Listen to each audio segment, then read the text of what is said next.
जो तरीका मैं आपको यहाँ बता रही हूँ, ये फाइन हेयर जिनके हैं उन पर, या टीनेजर्स जिन्होंने आज तक कुछ अपने चेहरे के लिए नहीं किया है, बेस्ट तरीका है। सबसे पहला तरीका है एग वाइट एंड टर्मरिक को अच्छे से मिक्स कर लीजिए।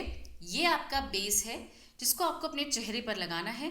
फिर एक टिश्यू पेपर, बहुत ही फाइन टिश्यू पेपर, इसको अपने चेहरे पर लगाना है, दोबारा से इसे कोट करना है, फिर टिश्यू पेपर लगाना है, एंड सो ऑन आप करते जाएंगे।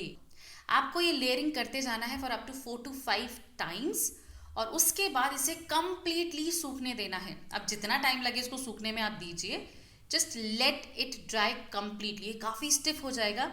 जैसे ही आप हटाएंगे, हल्का सा facial hair like waxing feel होता है, क्योंकि कुछ कुछ बाल खिंचते हैं, not all of them, but यकीन मानिए not in the first application but gradual uses में आपको दिखेगा कि आपके चेहरे पे वो जो फाइन बाल थोड़े से ज़्यादा दिख रहे थे, कम होते जा रहे हैं, ऑलमोस्ट नेग्लिजिबल, और आपकी स्किन काफ़ी स्मूथ हो रही है। आप देखेंगे कि आपके चेहरे के जो फाइन हेयर हैं वो भी हट रहे हैं, आपके black head white head easily remove हो रहे हैं, चेहरा इतना स्टिफ, साइंस ऑफ एजिंग, हल्का सा भी सैगिंग है, everything gone, completely gone. Second method उन लोगों के लिए है जो एग के लिए कंफर्टेबल नहीं है। आपको चाहिए गेहूं का आटा, जो कि काफ़ी चिपचिपा होता है, हमें एग्जैक्टली चिपचिपी चीज़ ही यहाँ चाहिए, और इसमें आपको लेना है टर्मरिक। देखिए इन मेथड्स में टर्मरिक का काम सिर्फ एक ही है कि जब भी हम हेयर पुल करते हैं या हटाते हैं या कुछ भी अपनी स्किन को बोल रहे हैं कि भाई कम हेयर प्रोडक्शन करो, तो टर्मरिक एक एंटीसेप्टिक का काम करता है, आपके फॉलिकल्स को सूद करता है कि भाई हाँ ये प्रोसेस तो होगा, बट डोंट इन्फ्लेमेट मत करो, is the entire thought around turmeric का यूसेज। तो आटा और हल्दी को अच्छे से मिक्स कर लीजिए, अपने चेहरे को हल्का सा डैम्प करके, हल्का सा भिगा के इस पाउडर को लीजिए और अपवर्ड मोशन, जैसे आपके बाल नीचे की तरफ उगते हैं तो आपको अपवर्ड स्ट्रोक में इसको हटाना है। आटा हल्का सा ग्रैन्यूल्स बनने लगेगा, बट बिलीव मी जब आप इसको अपवर्ड पुल करते हैं तो कुछ फाइन हेयर कम होने लग जाते हैं। फर्स्ट एप्लीकेशन में कभी डिफरेंस नहीं दिखेगा, ग्रेजुअली जब आप यूज़ करते रहेंगे इस तरीके को, आप देखेंगे कि आपके फाइन हेयर की जो डेंसिटी थी वो कम हो रही है, और जो फाइन हेयर है वो काफ़ी कम रह गए हैं।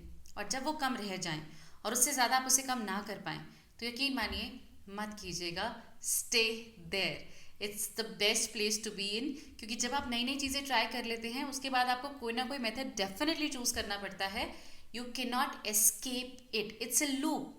तो अगर आपने कुछ नहीं किया है तो यही तरीके फॉलो कीजिए, डू नॉट एक्सपेरिमेंट। जो लोग पाउडर्ड फॉर्म के लिए कंफर्टेबल नहीं है, फॉर एग्जांपल बच्चों के बहुत ज़्यादा बॉडी हेयर होते हैं, तो आप गेहूं का आटा, इसमें हल्दी डाल के आटा गूंद लीजिए, छोटी सी लोई बना लीजिए, और उनकी बॉडी को जब आप रब करते हैं, मतलब ज़ोर से नहीं, जस्ट मालिश के दौरान, तो जो फाइन हेयर होते हैं वो आटे के साथ ही आ जाते हैं, और ग्रेजुअली कुछ फॉलिकल्स खत्म हो जाते हैं, और जो बहुत ज़्यादा फाइन हेयर बॉडी में है वो कम हो जाते हैं। सेम चीज़ आप अपने fine hair on the face के लिए भी कर सकते हैं। अब हम आ जाते हैं कैटेगरी नंबर 2, जो लोग ब्लीच करते हैं या करना चाहते हैं। लेट मी टेल यू, मैंने बहुत लंबे टाइम तक अपने चेहरे पर ब्लीच किया है, क्योंकि मेरे आंखों के आसपास ये एरिया, आई डोंट नो मैं शूट कर पाऊंगी, आपको दिखा पाऊंगी, अगर कर पाऊंगी तो डेफिनेटली दिखाऊंगी। यहाँ पर इस एरिया में बहुत ज़्यादा डार्क हेयर हैं। तो ये जो डार्क हेयर हैं, यहाँ पर मैं शेव नहीं करना चाहती, मैं वैक्स नहीं करना चाहती, मैं कुछ नहीं करना चाहती, तो मैंने बहुत टाइम तक यहाँ ब्लीच किया है। बट आफ्टर सम टाइम जब मैंने ब्लीच के बारे में बहुत डिटेल में पढ़ा कि इसके इतने सारे साइड इफ़ेक्ट्स होते हैं, आपकी स्किन ड्राई हो सकती है, इचिंग आपको हो सकती है, इरिटेटेड स्किन हो सकती है, स्किन सेंसिटिविटी बढ़ सकती है, धूप में जाने में स्किन ज़्यादा परेशान करती है, एंड वॉट नॉट, ब्लिस्टर्स हो जाते हैं बहुत लोगों को, पता नहीं क्या क्या चेहरे पर होता है। And I was lucky enough कि मैं इन सारे साइड इफ़ेक्ट्स को एस्केप किया for so many years, but now I don't use it, I don't use it at all. हल्के हल्के से यहाँ डार्कर हेयर है and I am comfortable about it, मुझे कोई फ़र्क नहीं पड़ता है। बट अगर आपको फ़र्क पड़ता है तो आप ब्लीच यूज़ कर सकते हैं, मैं दोनों चीज़ें बोल रही हूँ।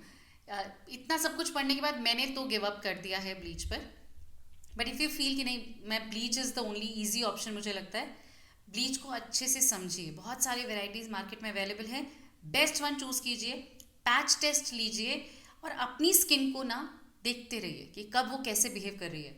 एक पर्टिकुलर ब्लीच आपको सूट कर सकती है, आप लंबे समय तक उसको यूज़ कर सकते हैं और कुछ समय के पश्चात आपकी स्किन उसे रिजेक्ट कर सकती है। डेफिनेटली हमारी स्किन ड्राई होती है, ऑयली होती है, लेकिन कई बार वो सेंसिटिव हो जाती है। तब वो उन प्रोडक्ट्स जिनके लिए वो काफ़ी खुश रहती है वो उनके लिए रिएक्ट करने लगती है। इसीलिए अपनी स्किन के लिए थोड़ा सा कॉन्टेम्पलेट करके सही डिसीजन सही टाइम पर लेते रहना बहुत आवश्यक है। It's not a one time thing, आपको अलर्ट रहना पड़ेगा। तो ये हो गई बात ब्लीच की।